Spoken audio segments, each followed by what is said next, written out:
So thank you very much for joining Asian Stew today. I will start out in English because this is for an international audience, and this is a particularly critical moment in history.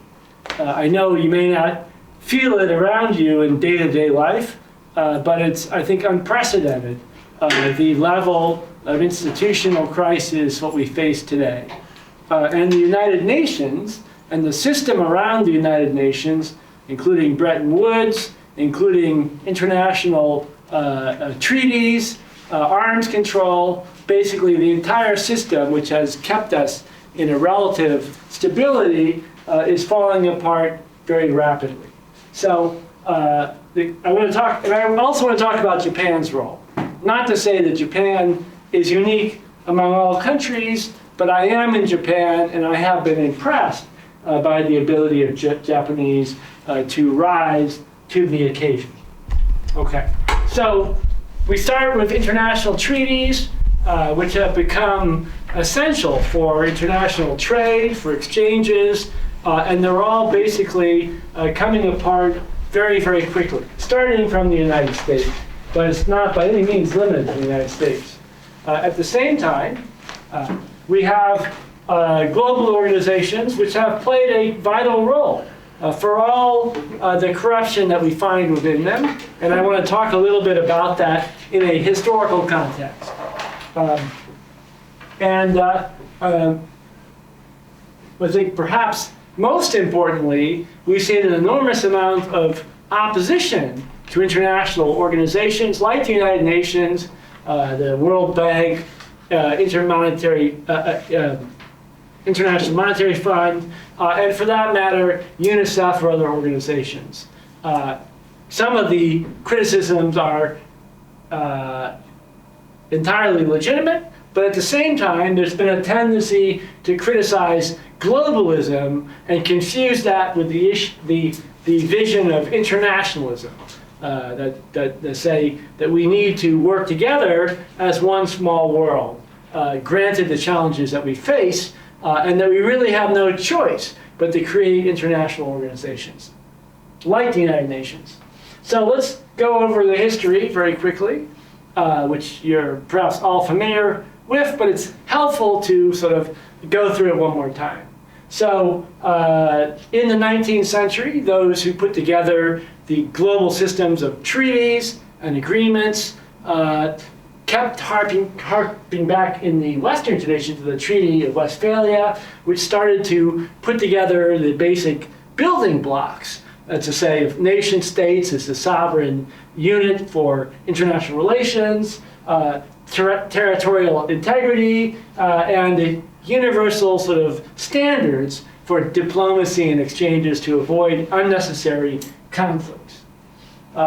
And this was then codified and made sort of concrete in the very famous essay by Immanuel Kant, the German philosopher, Perpetual Peace, which is a very interesting sort of somewhat abstract, but a vision for how one could create a sort of government at a global level.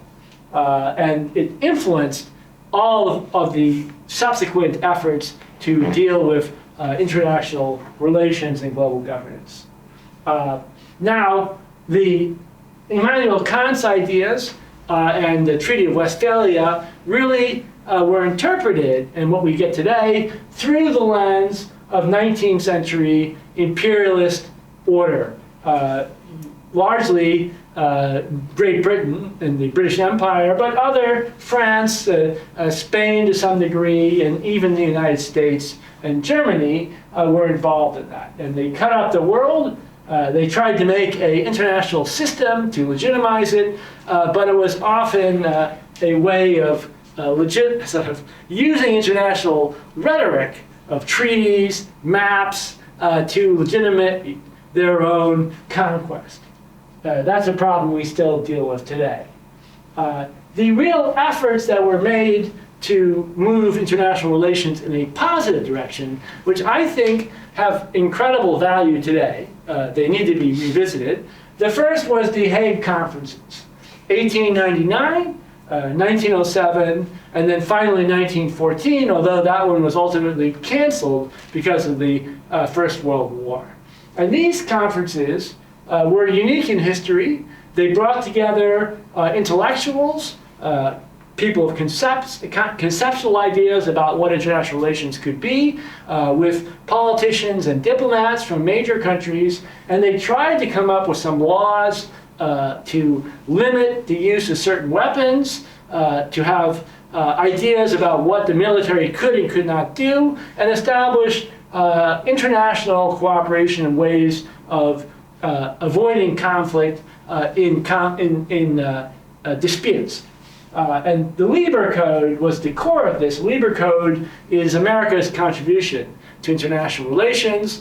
It was under Abraham Lincoln in the Civil War, and they set up a code for what the military could and could not do. And to some degree, they were able to, the republics, the United States of America, the North, tried to adhere to it within some limits. But it became a new concept of what international relations could be. Although the Hague Conference failed, and we got the First World War, the end of the First World War was another effort, what was called the League of Nations, to try and come up with some sort of system for global governance to avoid war and conflict. And that was inspired by the number of people killed in the First World War. It was just so terrible. So from 1920, formally, it was put together. The League of Nations was good and bad. It had new rules for international relations, some of which worked. It tried to promote disarmament, which also partially worked. However, it was deeply compromised because in the end of the First World War, Great Britain and France were privileged in the position. The United States did not ratify it. And ultimately, we ran into a crisis with the League of Nations when Germany left the League of Nations in 1933. An act in 1933 which has considerable parallels to what we're seeing taking place right now in the world. And then the Second World War, we had the sort of allied nations coming together. The idea of the United Nations was tossed around from 1942, but in 1945 and especially 1949, it was put together as sort of institutions that had tremendous potential for addressing conflict and addressing issues that could not be handled by nation states, and in finding a way towards real lasting peace. It was similarly, however, compromised by the lingering interests of the British Empire, and to some degree French imperialists, and the United States, which was caught up in that. And that also was limited because it took the nation state as the unit, right? It was unable to go beyond the nation state. And now, in 2026, we have the United States threatening to leave. And then I wanted to mention, at the same time, at the United Nations, there's also world federalism, the idea of campaign for a world government, which tried to create something different, a more democratic, transparent, accountable, scientific approach to international relations and global governance. And there's a wonderful quote here from Albert Einstein on the issue, in which he, basically talks about the same problems we have today. The way that technology brings us together, but we don't have the system to regulate and to control it in a constructive way. So I won't read you that, but we'll skip ahead to the current day. So over the last 20 years, 25 years, I tend to say the 9/11 incident as a marker, but there were different markers before and afterwards. We have tremendous shifts in the nature of the economy, international relations, the nation state. Nation state goes into rapid decline. Governments go into rapid decline. So we get enormous international trade between multinational corporations, which transcends nation states. In many cases, nation states are irrelevant for these relationships between multinational corporations and banks. It's used only to rubber stamp what's already been agreed. And these multinational corporations and banks become players in and of themselves. This results, over the last 25 years, in a radical concentration of wealth, and that creates the oligarchs, the billionaires. And so they start making the decisions. And we get people like Elon Musk meeting with heads of state, or Bill Gates, as if he, and occasionally she, but mainly he, was the representative of a government or a super government and had the same authority as the president. And this was paralleled by the development of these massive parallel IT infrastructure projects, especially by Meta, Google, Amazon Web Services, Oracle, etc., to try and create this mesh for the internet and for the control of information and, of course, surveillance globally that surpasses the capacity of any state. Essentially, money and information controlled through new technologies, controlled by multinational corporations and banks, which really governments have nothing to do with.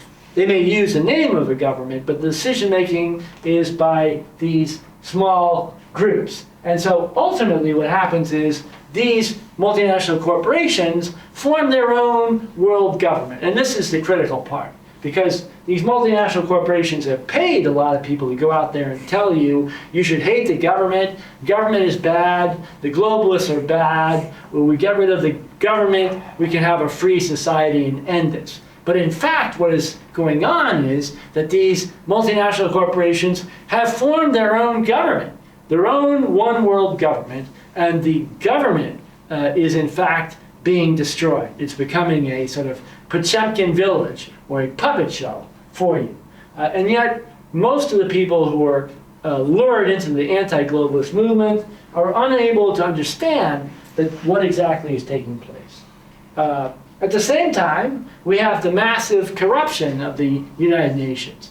I remember back in 2007, I did several projects on environment with the United Nations Environment Program. They did good work. I mean, I would say there's plenty of corruption in it, but the people I met with were very professional. They knew what they were doing. They did meaningful work. I don't think that exists anymore. So for example, the Gates Foundation, BlackRock, the multinational corporations, banks, and billionaires have bought off the United Nations to a large degree and use it to push their own agenda. And this is related to the rise of the oligarchy. Oligarchy being this class of billionaires. By the way, there's a whole group of Chinese, Russian, German, and other billionaires too, who don't appear in the English language media, but they also have considerable amount of power and influence. Then finally, we end up with a Trump administration.